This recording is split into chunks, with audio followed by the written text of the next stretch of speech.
السلام عليكم مجدي عبد الرحمن.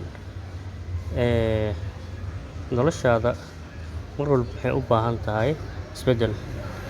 So inaad isbeddel samaysid waxaan dhahay waxay muhiim u tahay in aad horay u socoto haddii ahaa lahayd adduunyo ahaan iyo haddii ahaa lahayd xagga aakhira.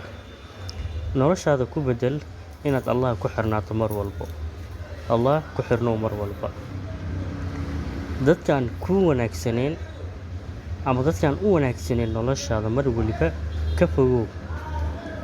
Noqo mid ku dadaala hadafyadiisa iyo yoolalkiisa. Qof walba bini'aadam wuxuu leeyahay hadaf yool. Soo adi mar walba noqo inaad qofkii ku dadaali lahaa hadafyadiisa.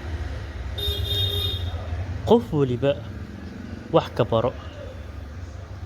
qof waliba wax ka baro. qof waxaa arkaysaa inuu kula tacaamulayo si wanaagsan, sax? qofkaasi wanaaggiisa wax ka baro.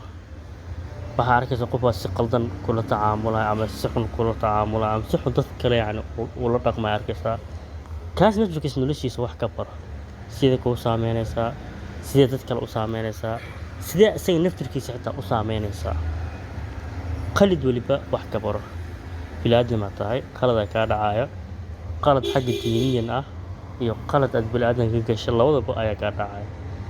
ama qalad adiga nafsadaada noloshaada ay ka gashid. So mar walba ahow qof fikradiisa wanaajiya oo qaladkiisa wax ka barto. ku dadaal inaad dhisto mustaqbalkaaga. dhisidda mustaqbalka waxaa kow ka ah mustaqbalka aakhiradaada. aakhiradaada mar walba mustaqbalkeeda ku dadaal. tan labaad mustaqbalka adduunyada ku dadaal inaad mar walbo aad dhisato. nafsadaada maalgeli. nafsadaada qaabkay ku maalgeli kartaa waxaad ku maalgeli kartaa inaad cilmi cusub barato, inaad xirfad cusub barato, inaad aqoon ahaan aad adiga ismaalgelisid oo xirfad ay kuu soo korodho ama cilmi uu kuu soo korodho. ku maalgeli nafsadaada. waxaan rajeynayaa inaad wax badan ka faa'iido hadduu Alla idmo insha Allah. Subscribe the channel.